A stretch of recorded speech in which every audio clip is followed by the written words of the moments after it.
that on, that'll help, won't it? Evening, everybody. Welcome to the Place and Environment Committee of 27th of August. So the first thing is apologies for absence. I've got Councillor Carter. Don't any others. Declarations of interest. So if anyone's got any interest not on the website in any of the matters. No? Splendid. Obviously, if it crops up later, then shout. A request to address the meeting. I haven't had any. No. No. So we've got minutes of the meeting on the 30th of April. Agenda item 4. So I've spotted something on page 15. Balfour Beatty spell their name slightly differently with a Y, not an IE. And on page 14, there's a bullet point. It's 1, 2, 3, 4, 5, 6, 7, 8. I think it's the 10th one that says that e-bikes have been withdrawn by VOI, which I'm not aware they have. I'm not sure what that actually is intended to mean. There must be something missing there.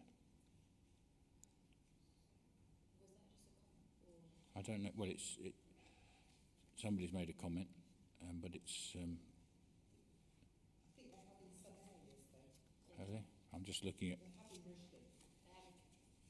Well, they haven't. Well, it's through you, Chair. Sorry, yeah. Some have been removed, but if you like, I will. I'll get. Mind you want to approve the minutes now, don't you? Ideally, yeah, I think e-bikes have. Yeah, they had a problem with the manufacturer, didn't they? Yeah. So we say suspended. Paused. Suspended. Yeah. Suspended. Yeah. Yeah. Okay. Anything else? Anybody else has spotted? They were never anybody ever else but Catting, actually. No? So we approve. Have a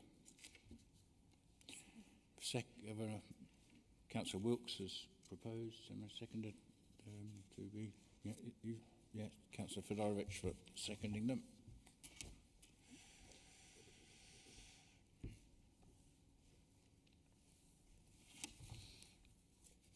And then we go to the next set, which is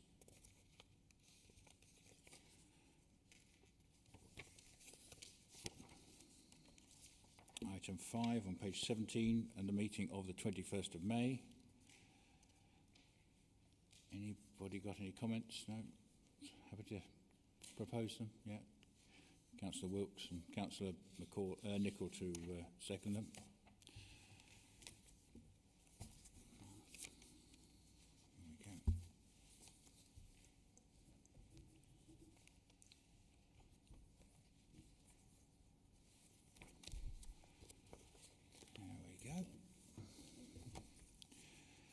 So the first substantial item, the extension of burial reservation policy. And Mr. Smith, you're going to lead us in this. Thank you, Chair.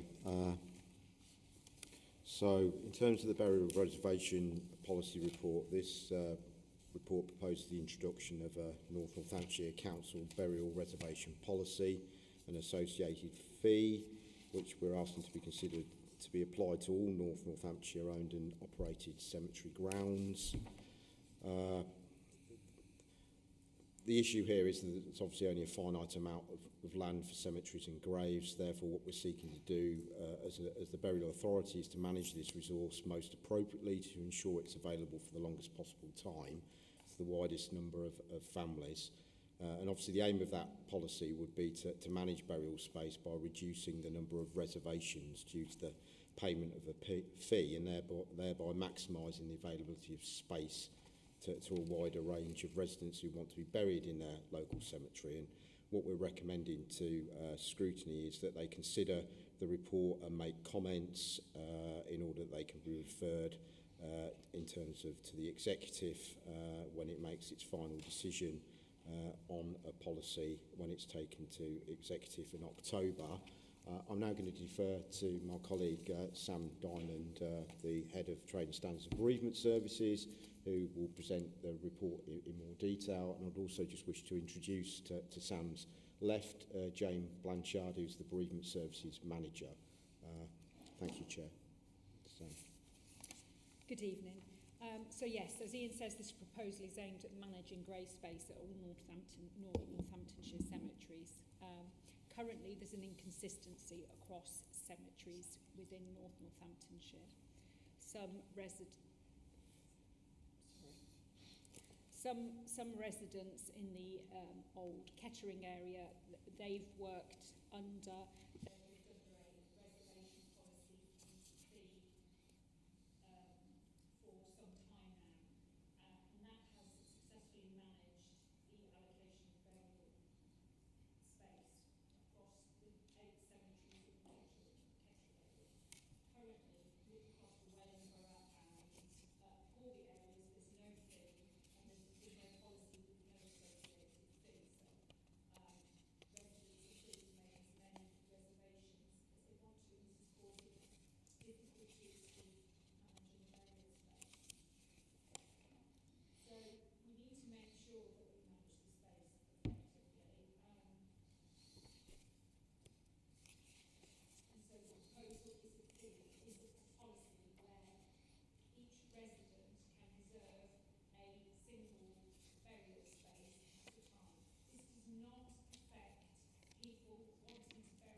Sorry, can you put your mic on? It's gone off somehow. I don't know. Thank you. Sorry. Do you need me to? No. Fine. So that's what the policy applies to. It would also not retrospectively affect any reservations that residents have already made. It would only come into effect if the policy was agreed by executive in October. So as a resident in Corby and Wellingborough, you can reserve a grave. Families have reserved multiple graves. So in some cemeteries, we're having real issues. So for instance, in Corby, where there's been no reservation policy and no fee, currently, of the available grave spaces, 91% is reserved. In Kettering, where we've had the reservation policy and fee since 2015, then 17% of graves have been reserved of available spaces. In Wellingborough, the amount varies from 30 to 40%, depending on the cemetery, because there's the main cemetery in Wellingborough itself, Doddington Road, and then there's two or three smaller cemeteries. So, yes, so that's that. So the fee we're proposing is the fee that is currently charged within the Kettering area, and that's £2,513. And you would only reserve one plot. Once that plot is used, you could go on to reserve another plot. If you reserve a double grave as a couple, there is no reservation fee for that. So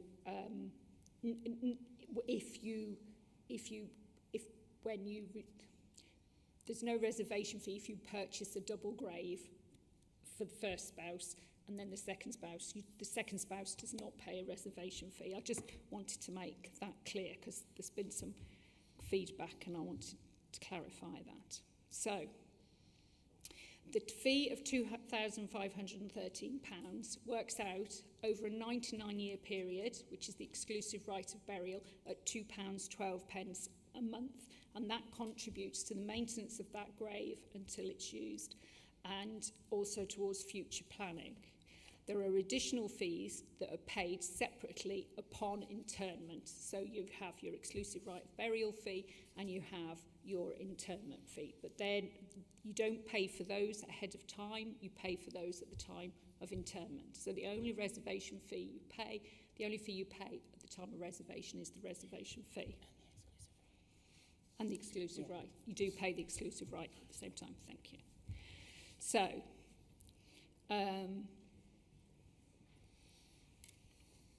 We have sought to benchmark and make sure we're not excessively charging for the fee. So you'll see in the paper that at 4.10 that we've benchmarked it. Now, some authorities do have a fee and they don't, the reservation lasts a lesser amount of time than 99 years. So there's the fee for the appropriate time, plus we've prorated it to show where Northamptonshire's proposed fee comes in at that point.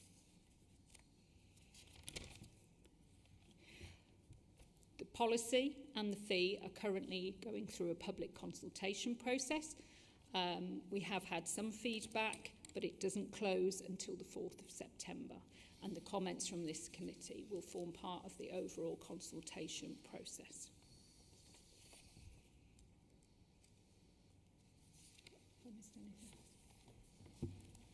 So, thank you, Chair. That concludes the summary of the report, and obviously the recommendations, as I stated at the outset, with the Place and Environment Scrutiny Committee to consider the report and make any comments so they can be forwarded on to the Executive, and basically we would engage with yourselves as consultee as part of the consultation process on the proposals. Thank you. Happy to take any questions. Yeah, thank you for the report and explanation. Obviously, it's a very sensitive matter. I'll start with a couple of points. In the covering report, I wanted to get a feel. In 4.1, you talk about we have 2,500 available plots. That doesn't sound a lot for a population of 360,000 or whatever it is. So apart from the extension to Shire Lodge, are we under pressure there? The next thing, you've got the, in 4.1, the Wellingborough area. When I worked out 321 out of 460, that was 68.7%, not 40%. So I don't know where the discrepancy is there. If you just want to do those two for now, and I'll let others have a go.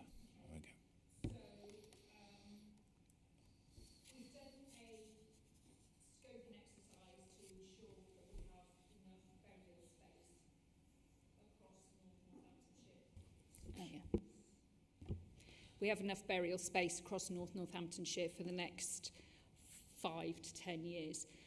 There is pressure in the Wellingborough area. There will be pressure in the Wellingborough area in the next 5 years or so, but there is the option. There's some Section 106 land at Stanton Cross, so we've got that. Sorry, Councillor Lorman, which figure would you... You've got 40.8% of available spaces reserved. But right, yes. The figures, 321 divided by 4 is 68.7%. So. Yes, because what I should have, if you add the two together, then because that's how many the total is altogether. So there's 467 spaces available, but there's another 321 reserved. So that gives you your... Oh, so it's not... yeah, that gives you your 40.8%.